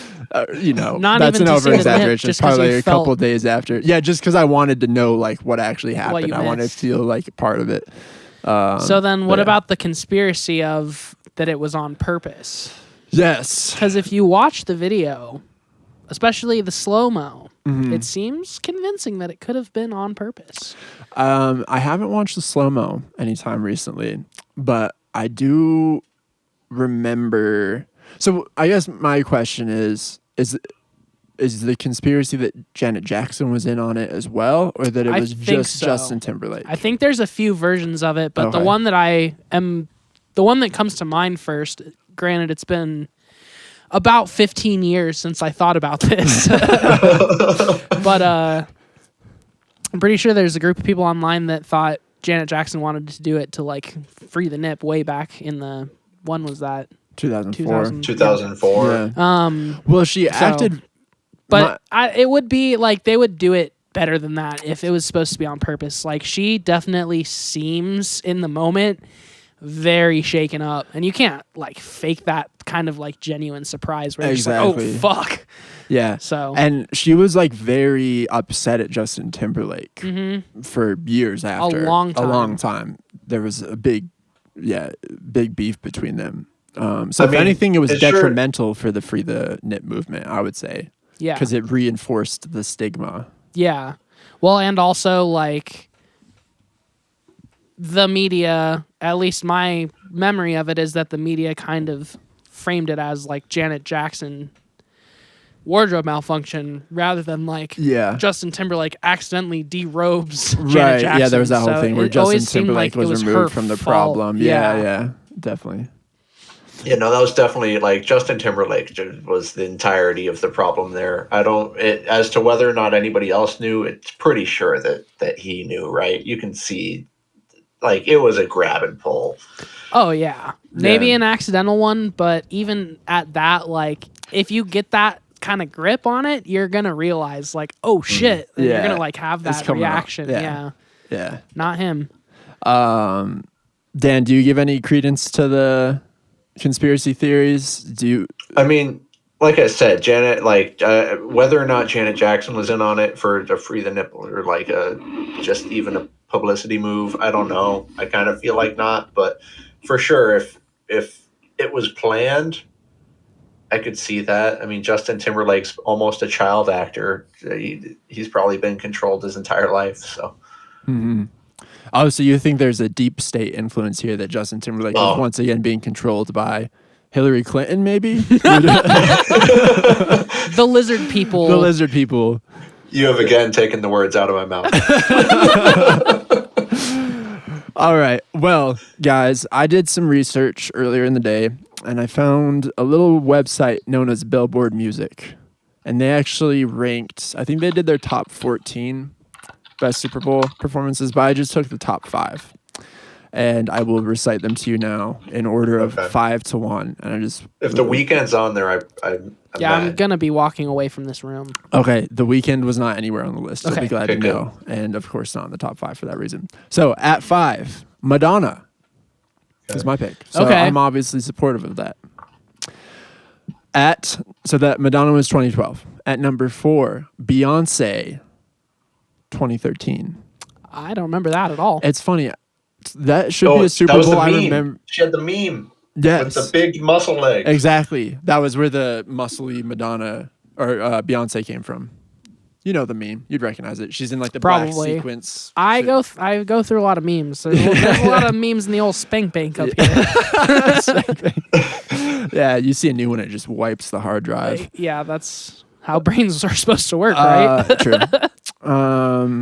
Yeah, but for like 2013, Beyonce doing the halftime. That should be what we all remember super well. I But feel I'm in the like- same way. I do remember watching it on TV, but it just doesn't stand out too much in my memory. But yeah, Billboard said it was the 4th best. At number 3, Dr. Dre and Friends. Okay. So we 2022. were not wrong Yeah, in we're our not wrong. assessment there. Yes, I was were just not at all. worried that it was because it was so recent that I just felt that way about it. But No, yeah. Billboard Music agrees with us. At number 2, U2, 2002. Number 2. Yep. Jesus, I Yeah. guess I gotta watch it. Yeah. I have seen the full performance. That we were 6 when it happened, so obviously too young to remember it or take it in. But I've watched it since then, and it is a pretty dope performance. Is it like multiple this- songs again? Yeah. Mhm. This was the first Super Bowl after 9/11 too, so it was like, emotionally charged. Right. Like, the production behind it was intentful. Yeah, absolutely. Dan, you were very wrong with your earlier take because Hey. Billboard Music ranked Prince as the best halftime performance ever. I just don't like Prince. I think I just don't like Prince is the problem here. Yeah, I don't want to, like I said, this is the whole can of worms, so let's not go too far down the rabbit hole. But I've said on this podcast before, although I am a Prince fan, I enjoy listening to Prince's music. I do think he's one of the most overrated artists of all time. I mean, I'm not. What I gave Purple Rain, the album's Purple Rain, Prince and Revolution. I gave it a 5.8. Out of 10? Yeah. I mean, so the highest ranked thing on here is a 9.5. So Wow. I love that you did this so Right. much with albums, Dan. It's cool that you did it. And it's very you to yeah. rank everything you listen to for a year. I mean, yeah, for not a year, I got real tired of doing it every single day after about 3 months. Yeah, for months, whatever it was. Julian, where do you fall with Prince? Okay. I used to think Prince was a bit overrated, but the more I listen to people that I like or even love creatively, the more I find that every single one of them was inspired yeah, or influenced that's by a good Prince point. in some way. Mhm. So I think underrated is perhaps a bit untrue. I think perhaps it's a generational and even a racial disconnect. Like, Mhm. Prince was huge for like rap and hip hop and experimental, like 90s, like funk, all sorts of music that was like largely black that white people didn't like catch on to until way, way later, I feel like. So I think, and like, I don't even know if that's necessarily fully true because then I think about like my dad and my uncle and even like my grandpa and like my mom's siblings, not so much my mom, but like her siblings and just everyone around me that is, 30 years older than me plus, they are all like very, very, very heavily influenced by Prince. So I think that he just, to a lot of people, means like a shitload. Yeah, And we just don't. We just don't necessarily can't- see it through yeah. the same lens. We just But don't have the context to Yeah. really get it. I No, do love Prince, and I do see where it comes from. Like, I get how it was so influential because at a time when you were supposed to give a fuck about like structure and presence and appearance, like he just didn't care about any of that, and he always just did exactly what he wanted to do. And I feel like that it has been my MO for like most of my adult creative life is just like I just want to do whatever I want to do. So Yeah. yeah. No, that's a really good take, man. Because and that's a lot more mature than me just saying he's overrated. And like I said, I am a Prince. Like I'm not a hater of Prince at all. I just kind of coming from the same angle. I hear so many people talk about him, and I've just never been able to get it. Like I know that he's talented. Yeah. I know that he's influenced people, but when like so many production things are attributed to him, and he's like hailed as an amazing songwriter and like a super influential guitarist. Yes, I agree with all those things, but I'm like, is he really deserving of all that praise? Sure. That's kind of how I feel about Michael Jackson. Yeah. Sorry, Dan, go ahead. Yeah, go ahead. Yep. I could almost say that, like, I feel like Prince was kind of groundbreaking and obviously very influential, but maybe the things he influenced kind of perfected the different grounds he was breaking, which is maybe where we see that disconnect, because at the time, obviously, everything he was doing was amazing and revolutionary. And then other artists and everybody was influenced by this and almost perfected the different aspects he was working on. And I think that's maybe where we're seeing that disconnect. Very true. Yeah, I feel Good like take. things change so quickly and people want different things so rapidly that staying ahead of that curve like forever is almost impossible. But even to just inspire people to like pick up where you left off is huge. So yeah, I totally think that he was alive in a time when things were changing super quickly from, let's just say, like old ways to new ways, and he rode that wave for as long as he could, and then like I feel like handed it off to the next generation relatively well. Like he was always kind of a little bit of a prima donna, I Diva, guess. yeah. But Those stories are honestly one of the things that soured me to him. I think when I was younger and like I heard like, you know, he wouldn't allow people to look him in the eye, I was like, that's dope. But the more I thought about it, I was like, that's pretty shitty. Like, you I don't heard about what he did on Jimmy Fallon's show, right? Do you remember that? No. He played a musical, like he did a guest spot on Jimmy Fallon. I think it was late night. It was before the Tonight Show. And the Roots, I forget the name of the guitarist from the Roots, but he had this like vintage Gibson that was gifted to him. And it was like his pride and joy, like his favorite guitar. And Prince saw it and was just like, I want to play that. And he was just like, all right, because you can't say no to Prince. Yeah. So then Prince plays it for the appearance, and at the end of the show, like at the end of the song, just smashes it to bits on camera, like on God, TV. dude, what a piece of And then he just shit. leaves. Yeah. That's horrible. That's really bad. Man, have you guys seen the Chappelle Show Prince sketch? Yeah. Yeah. That one's again one of the like biggest meme things ever. Oh, for sure. Oh my gosh. Yeah. That probably formed. I was obsessed with the Chappelle Show when I was a kid, so that probably formed a lot of my opinions on Prince as well. Why don't you heal yourselves in the sacred waters of Lake Minnetonka? All right. Well, back on the Super Bowl. Coming from the opposite ends. Yeah, where's Creed? Okay, we'll come back to Creed in a second. Not a Super Bowl. Yeah. Yeah, not Super Bowl. Oh. They did the NFC Championship show. Oh, shit. Okay.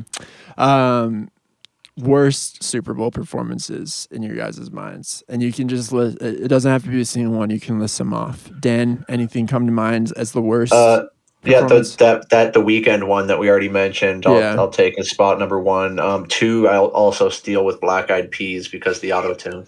Oh, yeah. Dude, Fergie is champion of some of the worst and most embarrassing performances ever. That one of her national anthem performance that was making the rounds. Did you see that one, Julian? Yeah. It's insane. And talk about divas and bad people, Fergie. Yeah, Fergie's up there. Yeah. Anything else, Dan? Yeah, I think I'm still scrolling back through here, but for now, those will be my top 2 worst for sure. Julian? I'm going to throw in the Red Hot Chili Peppers. Yeah, okay. What year were the Chili's? Oh, it had to have been like, did we already say which one was 2014? Was that Katy Perry or was she 2015? She was 2015. Maybe they were like 2016 or 2017. Yeah. Coldplay was 2016. It was with Josh Klinghoffer. Oh, Coldplay's another one. That one was fucking so bad, dude. horrible. That one might win the award for most guest appearances, though. Like, Fucking what a way- Chris Martin got every his 100 closest friends. Yeah, like what a way to go just on. flex on everyone. Hey, I'm a famous guy that doesn't have to try that hard. Yeah, I'll do a halftime performance. I'll do half a fucking song and get everyone else to do it for me. Yeah. But the Red Hot Chili Peppers one. Peppers. That was the Bruno Mars one. They were the Bruno secondary artist. Okay. Right. Well, they came Bruno on with Mars. The Bruno Mars part was pretty bad too. Yeah. It starts with that drum solo, which I honestly fuck with the drum solo. It's pretty cool. But then again, Bruno just chops it up too quickly. The songs can't really ever sink in. Oh. And then when the Red Hot Chili Peppers start doing their thing, it really just feels like some old dudes that showed up to the house party that no one invited, and then they're just like, we're gonna throw on our songs, and then no one's into it. Like, and the other thing that bothered me about it was, and I know it's a logistical thing, but they did, obviously it's all to a track, none of it was live, but they didn't even bother to like pretend to plug in the instruments or like put wireless packs on any of the instruments. Right. So then it all started just blowing up online of like, hey, this is, they didn't actually perform this, which a lot of people would think, because people are fucking dumb, that it was a live performance, but they almost like called attention to the fact that it wasn't a live performance by like purposely not putting anything in the guitars or like trying to like make the drums look mic'd in any way. Like the chords are in the way. Yeah.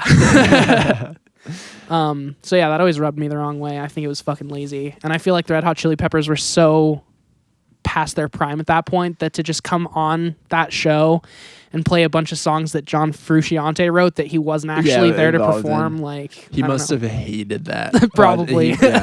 I'm surprised he ever associated with them again after that shit. Yeah. So for me, well, first before I say mine, I know a lot of people hated The Weeknd. I didn't mind The Weeknd's too much. Dan, what got you so much about The Weeknd?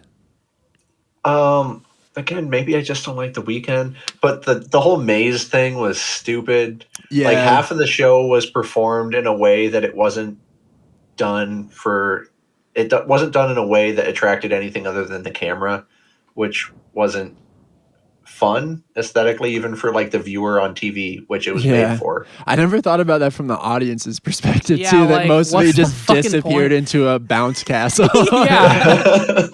That's pretty insane. Come to think of it. Okay, I hear you. Yeah, The Weeknd's mid as fuck. Yeah, Yeah. he is very mid. I'm not a Weeknd fan, but I didn't think his performance was great. But I just remember so many people hating on it. I was like, it was whatever. But for me, it's hands down Maroon 5. That's I forgot about that too, dude. I couldn't believe my eyes or ears the entire time I was watching the Maroon 5 performance. It was fucking insane. And I just don't. And my biggest thing is I don't like Maroon 5 or Adam Levine at all. Why would I think you? that was when they teased with the SpongeBob Travis Scott thing too. The SpongeBob halftime show where everyone wanted them to play the SpongeBob song, and then Travis Scott came in like 10 seconds into the trumpet solo. Yeah, that's right. Yeah, I know that's bullshit. I'm trying to I remember a lot of people hated on J-Lo and Shakira. And I think a lot of that was coming from kind of like the old head conservative angle where it was, two women very scantily dressed on national TV. For that reason, I liked it. And I'm also a big J-Lo and Shakira fan. More Shakira. Fuck J-Lo, Oh, really? honestly. Oh, but, shit. Well, I like Jenny on the Block. Or Jenny from the Block. But yeah, I thought that was a good halftime performance. I think it is bullshit that they for either of them to get their own halftime performance, they had to be grouped up together. Yeah. Yeah. Which is almost, I mean, I know that Dr. Dre orchestrated it to have all those guests, but that's what some critics of it said about that performance was Dr. Dre had to get all of his rapper buddies to do the show for him because he he didn't have enough material to do it himself, and no one gave enough of a fuck about just him. You had to get multiple rappers in the picture before anyone was okay, we can do a rap one, I guess. Yeah. But I kind of disagree with that. I feel like the whole point of it was to be super open and collaborative because that's Dre's whole entire that's career. The point of Dr. Dre. He's a collaborative dude. And he brings out the best in other people. Mm-hmm. Yeah. I know it wasn't a halftime show, but that U2 Green Day performance, maybe the greatest sports performance that I can remember. It is it's weird that music and football are so interlinked. Yeah.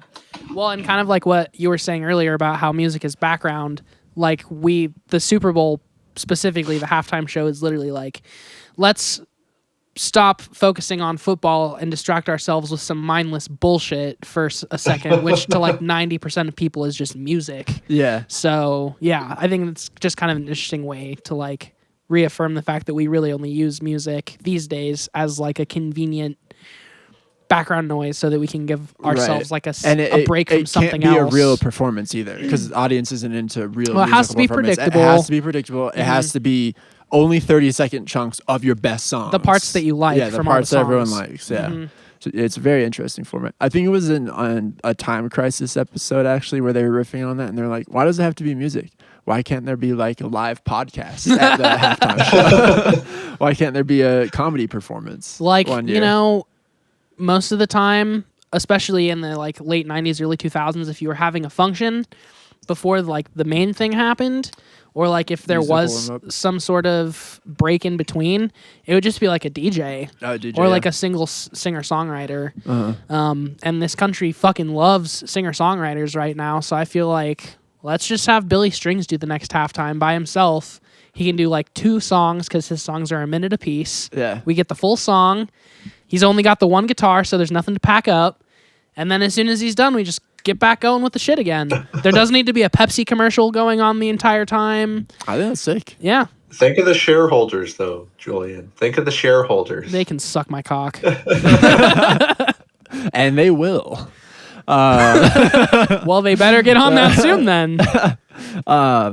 I mean, there's got to be some like way that money's laundered through these like halftime performances or something, or you know, like There wouldn't even still be a halftime show going on if it wasn't like Pepsi sponsoring it. Like if Pepsi wasn't like, we need to do this for our brand, then I bet the NFL wouldn't be like, well, we need to do this for our brand. Like the NFL wouldn't suffer any more or less without a halftime show. It's just all because of advertising. So I don't know. The NFL, like they're going to schedule out something to expand their audience, right? yeah, maybe that's part of it for sure. That's probably why they let like women and black guys do it now. Like, turns out those people watch sports, so that's why they let the Chiefs win the Super Bowl.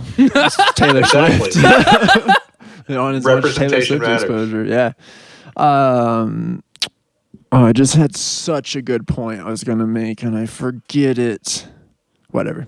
Probably wasn't that good. no, I'm sure it was pretty My good. points are never that good. Anywho, anything else on Super Bowl halftime performances, guys? Before we move on to Creed. Pretty good.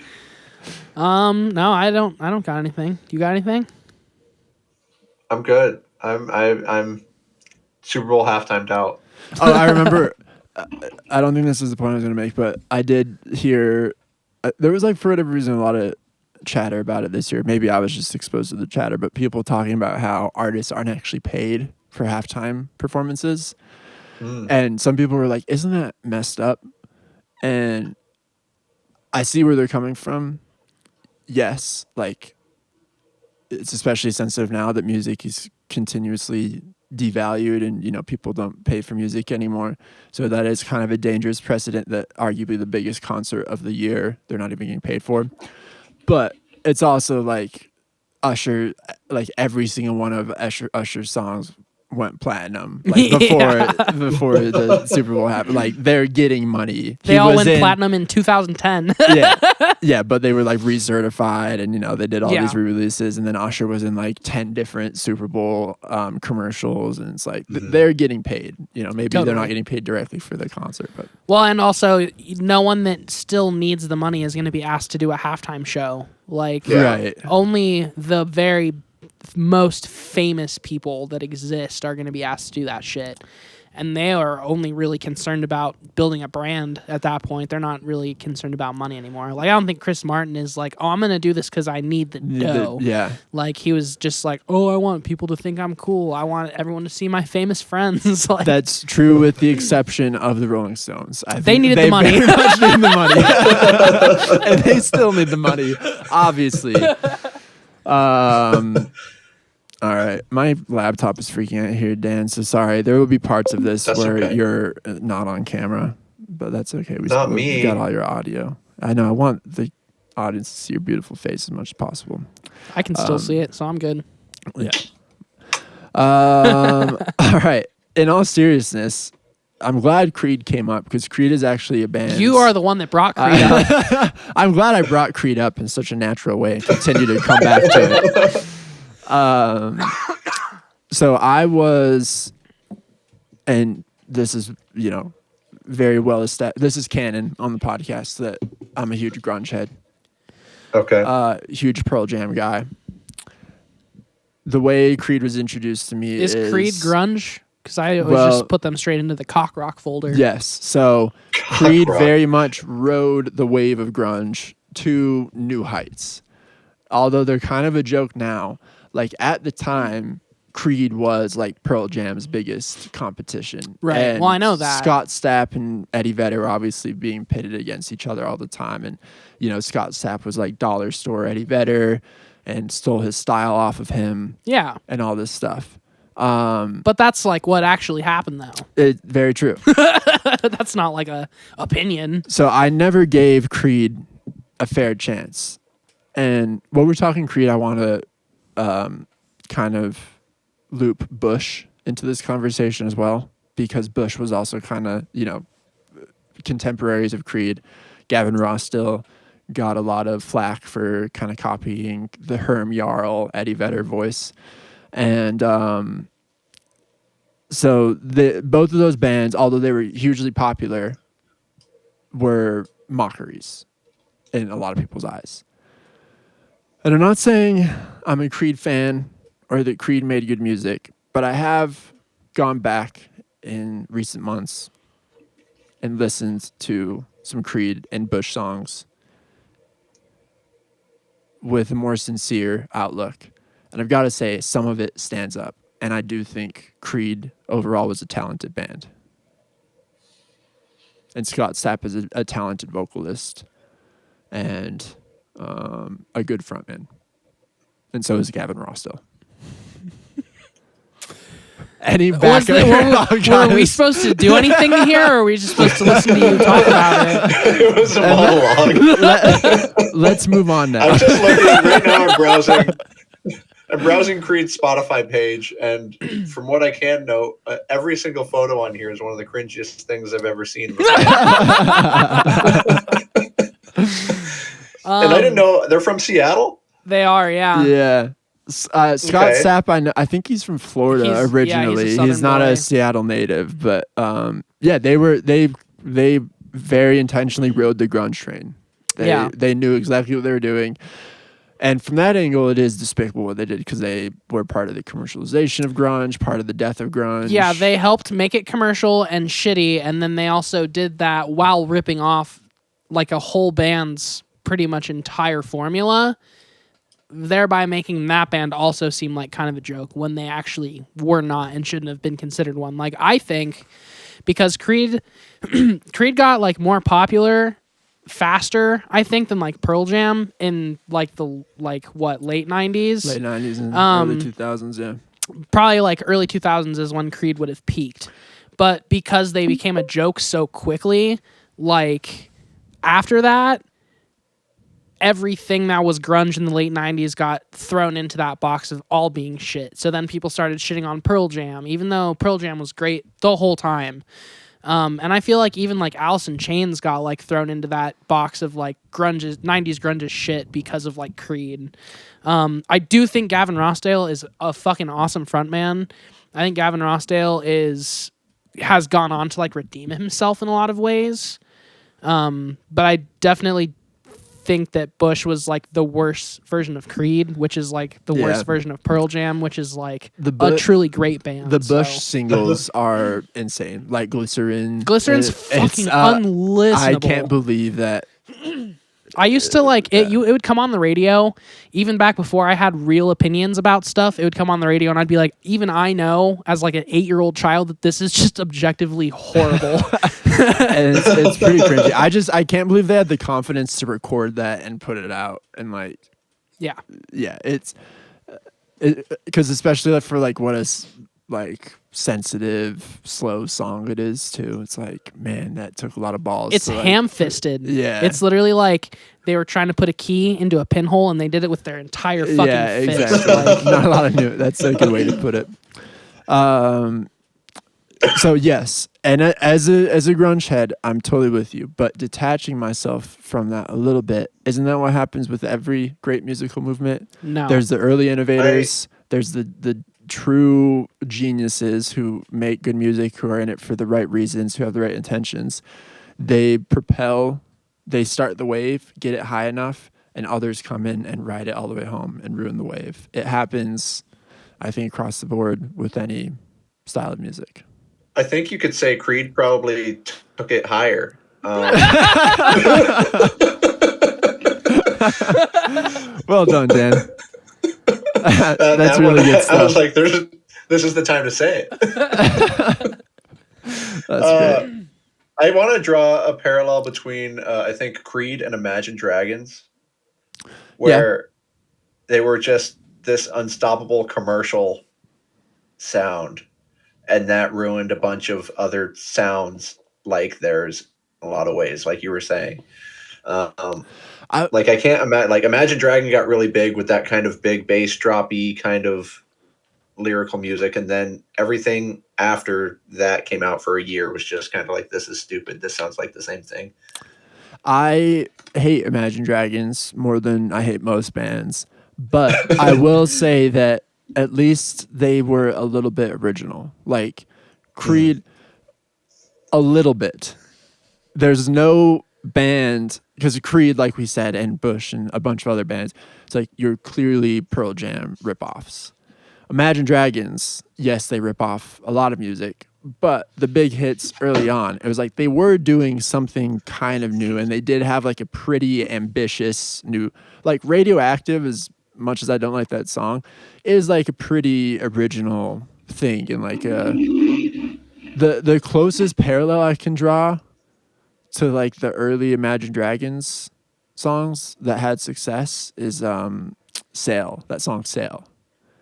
That kind of feels like what Imagine Dragons like based some of their career. Yeah, was that like AWOL Nation or something? Yeah, AWOL Nation. Yeah. That's what I was gonna say is Imagine Dragons ripped off AWOL Nation, because AWOL Nation had been doing exactly what Imagine Dragons was trying to do for like years before they broke through. And I think part of the reason why Imagine Dragons broke through was because of AWOL Nation. And so that's why I maintain that nothing they did was original. I'm not that familiar with AWOL Nation. I've never really dug in deeper than Sail. It's the same shit of like, repetitive samples, loops, and just like screaming. And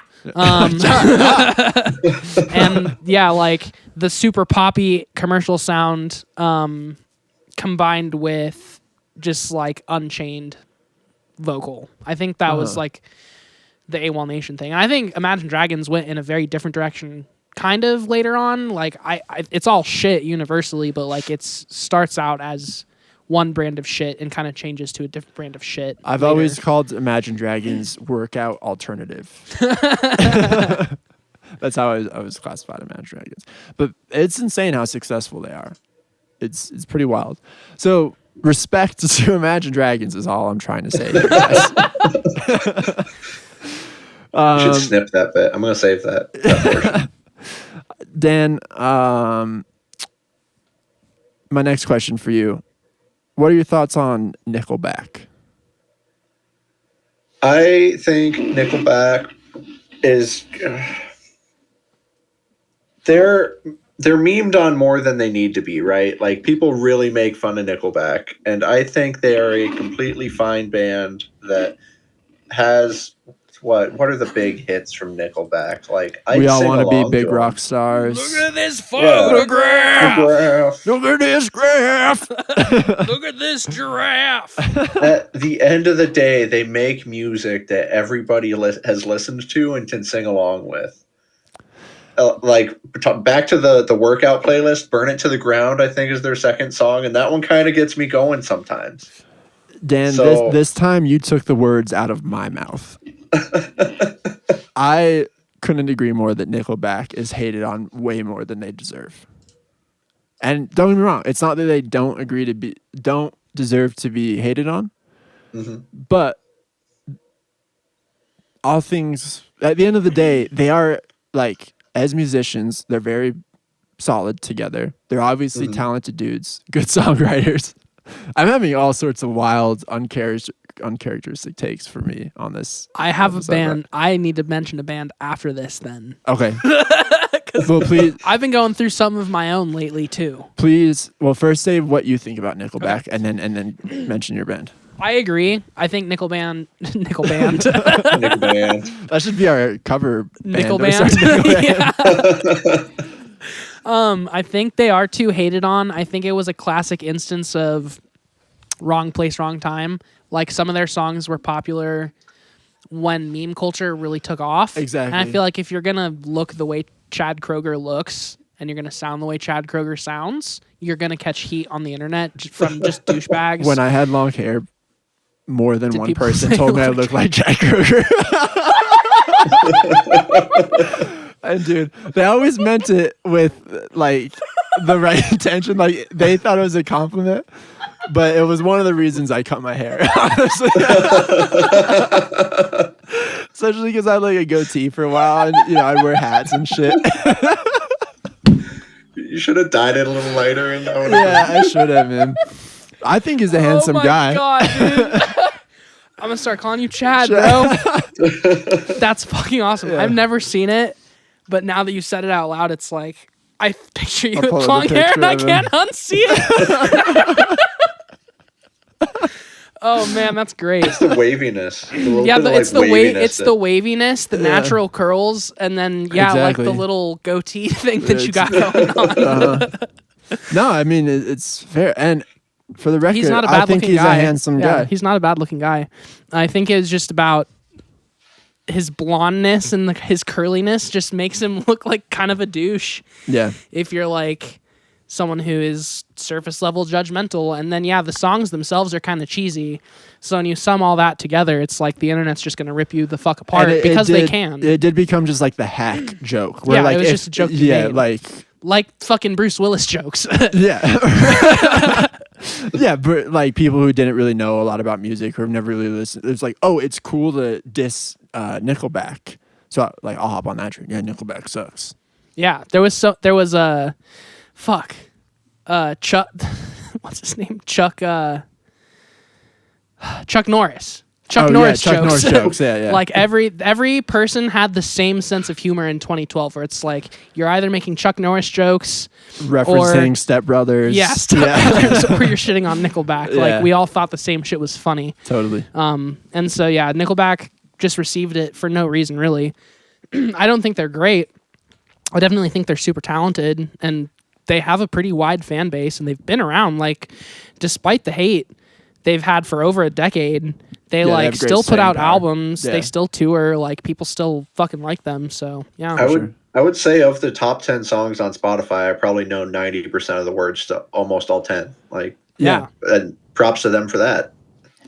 they're big. They're big. Yeah, when sorry, Julian, we'll get to your band in a second. When my opinion changed on them, I was driving with a friend, and a Nickelback song came on his shuffle, and he like loved it sincerely, and like wasn't even aware that Nickelback wasn't cool, and was like singing it loud. I was like, wow, you're right. This is a great song. I'm enjoying this. I'm having a good time listening to this. Yeah, nothing's wrong with Nickelback. Yeah, nothing's wrong with it. Yeah. It's just not everyone's gonna like it, For and sure.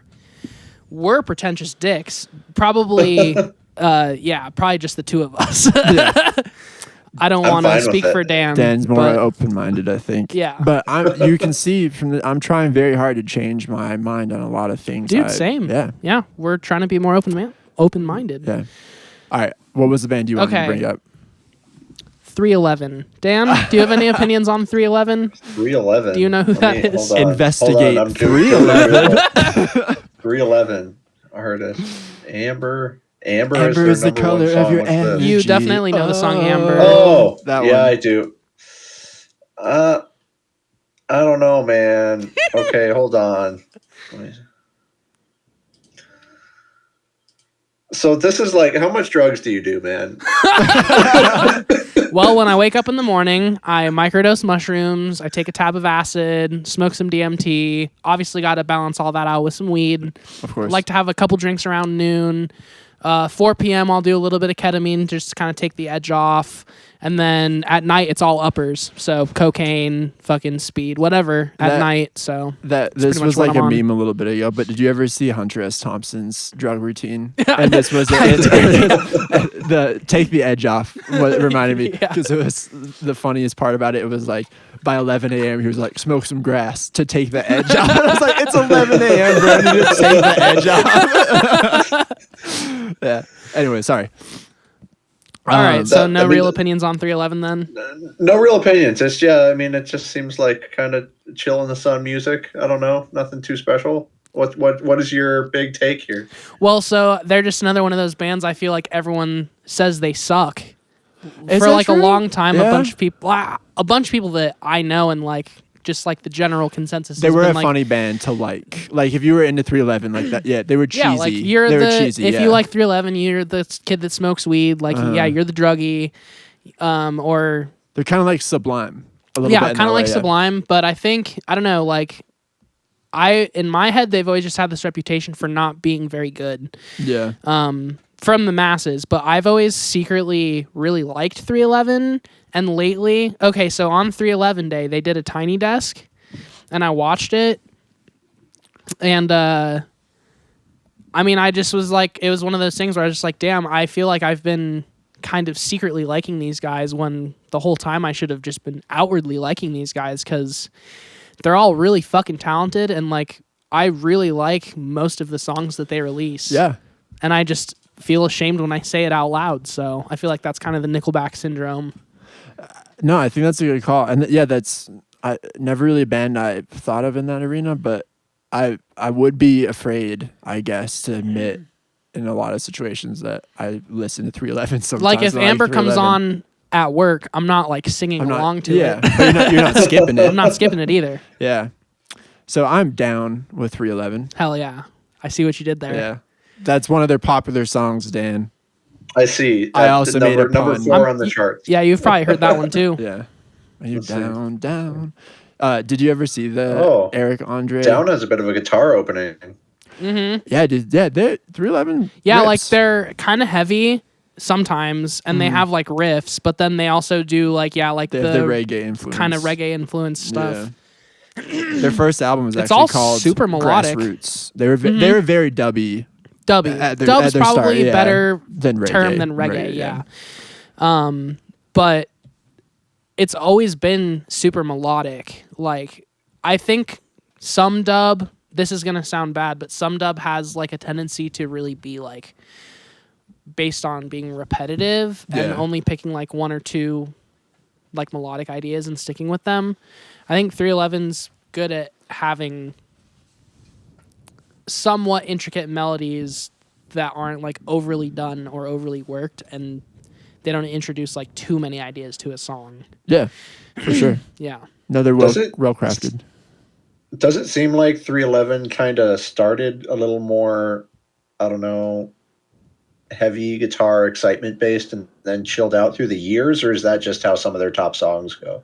Well, I think they were definitely had like kind of the new metal influence tinged in their early albums to like. I would just call it more like punk influence. Yeah, I guess new metal is maybe a reach, but yeah. Yeah, I think there's still, even on like their newer stuff, they do fuck around with some heavy shit from time to time, but I think the main focus now is like being really groovy and really melodic. Yeah, they're still, they released an album in 2019. Yeah, like. they tour like every year. They play Red Rocks like once a year. Yeah. All right, Dan, to close out the show, I wanted to get your opinion on some of the podcadzo mainstays. So, okay. First, what are your thoughts on U2?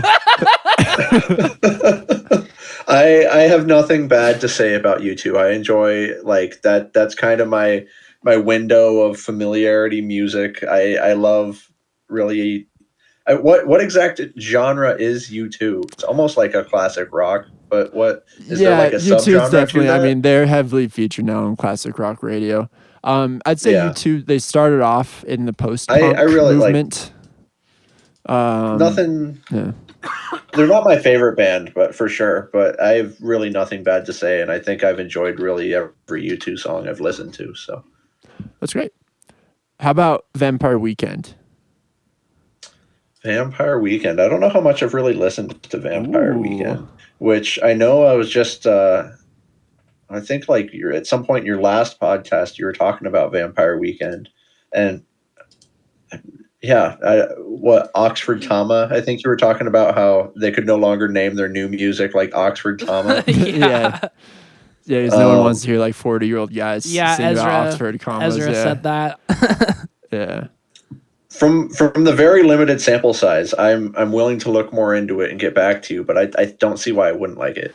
You should check it out, man. I'd recommend just starting off with the first album. Just go through in chronological order. And they just dropped Only God Was Above Us. You can skip Father of the Bride. Yeah, you can skip Father of the Bride if you want. But although Dan being a classic rock guy, he might like it. Do you really like being bored? Do you like to just feel like you want to blow your fucking brains out when you listen to an album? Because Father of the Bride is the record for you, if that's the case. Bit harsh, Depends maybe. on the day. But No, man, like 8 songs in, I'm like, I'm ready to fucking end it. yeah, true. It's not a great album. 18 songs on this? Yeah. And it's very rough. They went for a At double least album half of them are like 2 minutes or less in length, right? And maybe yeah, not they're half, they're very short. a good songs. chunk of the album, the songs are just like, hey, here's an idea. They feel like ideas. Wouldn't it be fun if we did this idea? Oh, too bad it's over now. Big Blue. Yeah, like why didn't they turn that into something? Imagine if like, okay, LP5, Big Blues on it, but instead of the piece of shit that it is on LP4, it's like got stand-up bass and like a string section or some piano. Like there's a fully formed idea. Like that's what's missing from LP4. Totally. All right. Queens of the Stone Age, Dan. Oh, big Queens of the Stone Age fan. Let's see. Hell I have one yeah! of those. Yeah. I think I have one of those, or at least 2 of those albums on my Has there been a listening single chart person here. on the pod that hasn't liked Queens of the Stone Age or brought them up on their own at some point? No, I think that's one we've Except always... for like Alux, probably. Yeah. Yeah, I have. Well, Alux I has have never Queens heard of the any Stone Age guitar as an music. 8.9 on this album chart. Did we talk about it with... sorry, Dan. I interrupted you. What did you say? Yeah. I have Queens of the Stone Age as an 8.9 for Songs of the Deaf on my Hell listening chart here. That is a very excellent rating, good sir. Yeah. Oh, I meant to ask earlier. I think you said the highest rating was a 9.6. Which album got 9.6? That was the Fleetwood Mac. That was Rumors. Rumors? Okay. Nice. All right. We talked a little bit about this band on your pod, Dan, but they share your name, Steely Dan. Oh, shit. I know you said. I think you said you weren't too familiar on the pod. Well, if you need... Yeah, I wasn't the too familiar guy, but I think there's 2.5 hours that I have yet to get to. That will change your mind. Yeah, Trust me. just ignore everything that Colin says and listen to what me and Connor say, and then you'll have a pretty good idea. unless you like Gaucho, then.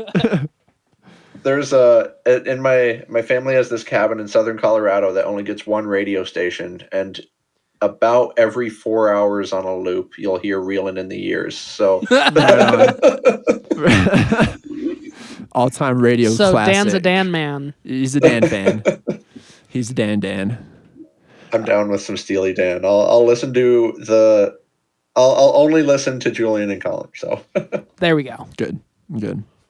All right, Dan. Well, thanks so much for coming on the pod.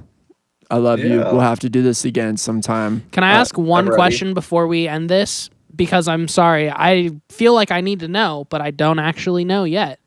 You guys met in college through Julia, but like, why are you friends? Like, what? Like, what did we bond over? What did you bond over? Yeah. What got you guys so close over such a quick period of time? Because it's like, me and Colin were friends in high school, and then we didn't see each other for like 4 years, and then we kind of started seeing each other again when you came back. But like, in that period of time, you just made like so many friends that are still like solid, very close friends. So yeah, what brought you guys together?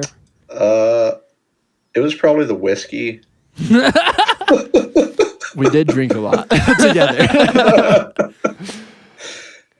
No, for me, it's just because Dan is such a nice guy. And Dan, don't take this the wrong way at all. But if you weren't the way you are with like reaching out to people and like staying in touch and making plans, I don't think we'd be as close of friends. And that's not because I don't love you and don't think you're a great friend. There's tons of people that I really like, but I'm just bad about like making plans or like taking the initiative or doing anything.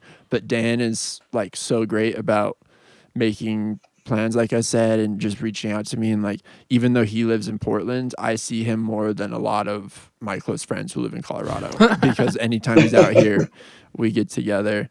And yeah, he's just like all through college too. You know, Dan was always like doing fun stuff and inviting us along. And yeah, and he was just like I remember the first day I met Dan, it just felt like I like knew him forever at that point already. He's just such a easy guy to talk to and get along with, and very sincere dude. So yeah, that's why we're friends, I'd say. And the whiskey. Yeah. Whiskey.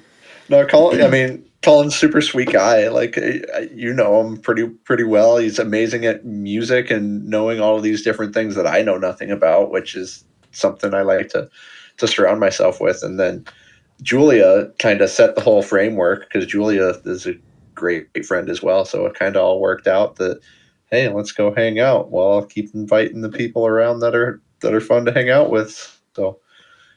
Hell yeah.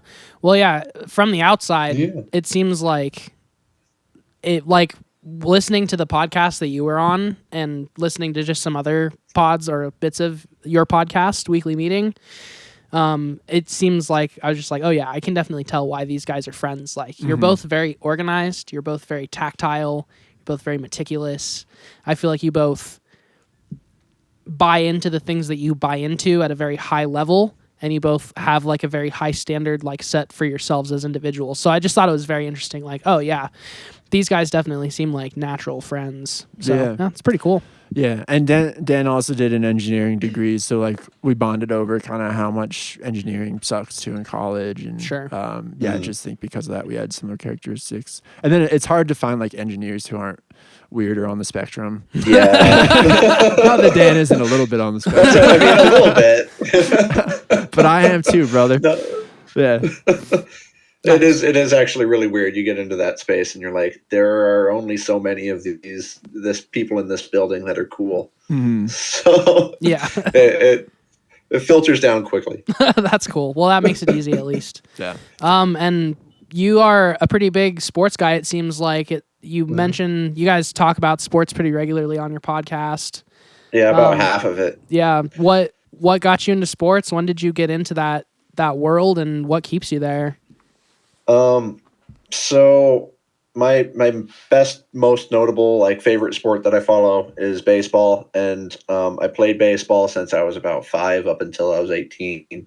And then so starting in 3rd grade, my best friend had the like sports package on TV where,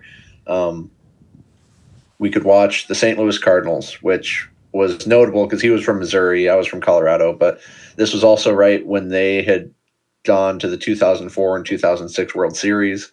So every single day we'd go over and watch the Cardinals game at his place. And I just kind of developed this love for having this little system where I'd go watch the Cardinals games or go watch baseball games. My granddad's super into baseball, so it's a little bit of familial ties. And then once I got to college is kind of where the football, basketball, hockey knowledge of it all picked up a bit, just due to that.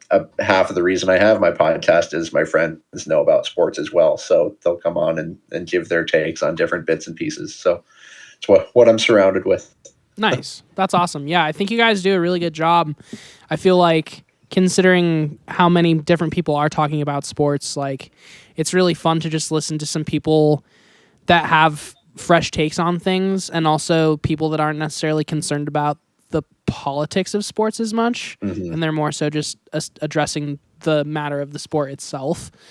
So yeah, I think you guys do a really good job of that, and even though I'm not super into the sports, it's been really interesting to listen to someone who kind of operates their own podcast really bring sports into the centerfold like that and have it still be fresh and interesting to listen to. Yeah, Dan's podcast is a We great mostly way just make fun to of keep everything. up on keep up on like what's really relevant happening in sports Mm-hmm. too. Like get good takes on like the cliff notes of sports. Because I like sports, but I don't really keep up with it. Definitely not to the degree Dan does. So I always Yeah. appreciate that about Dan too, is he's able to keep me in the loop. Yeah, and it's cool that it's Yeah. not just all sports. Like you find ways to break it up and bring other topics into it as well. Because if it was all sports, I would probably start to. I check out zone at a out certain point, sometimes, but- even during some of the sports stuff, since I already know it. Like I'll sit there and I'm like, well, okay, I can tone out this next 30 to 45 seconds or so. Speaking of sports, isn't the big championship today, Dan? NCAA? The big championship, yes, it Purdue, is. Well, Purdue, UConn. yeah, I think that's starting like right now. Actually, Who do you got? probably UConn. You've got to have UConn. I don't think Purdue yeah. is going to end up standing up to them. That's what I thought. They've been pretty dominant. They have their really big man Zach Edey, but I think UConn's just a more complete team, so it's hard to beat that. Well, you heard it here, folks. A good week after the game happens, UConn for the championship. And now that I've said that on mic, it's probably the Purdue's going to just probably Purdue. And you're shove it gonna look down like my a throat. fool, and your whole podcast will be discredited. They can only remove us once. Dan, anything else to plug other than weekly meeting? Oh no, just weekly meeting. WEAKLYMEATING. We're pretty much just on Spotify because that's all the effort I put into putting stuff out. But thank you, Julian. We need to give you your flowers as well. You musical savant. Oh, And then He really is. no, stop He it. is, he Stop is. it. I just bang on stuff real hard. Well, you do it to a beat with what Sometimes. some would say is near perfect timing. Yeah, sometimes. And that's the art of it, in my opinion. A couple seconds at a time, maybe. Yeah. No, I edit your drum takes. I know Heavily how edited. good you are. Yeah. It's very minimal effort. And then very sitting heavily there edited. clicking and dragging every 5 seconds Yeah. to make the beats line up. It's really hard for me to play with that stinky old click, dude. It's always telling me what to do, and I'm always like, yeah. no. You got a real problem with authority. But yeah, thank you, brother. Appreciate you. I'm really grateful that you came on and spent some time with us. I think it was really awesome to talk about a different podcast for once. And also, it's always just really interesting to meet new people that are in the same universe of just wanting to make stuff that's good and entertain someone else with it. So, yeah, really appreciate you, brother. Anytime. And thanks, Colin, as well. Of course, you're welcome. We'll have you back on soon enough, Dan. I'm ready. Have a great night. Enjoy the game. I assume you're watching it, right?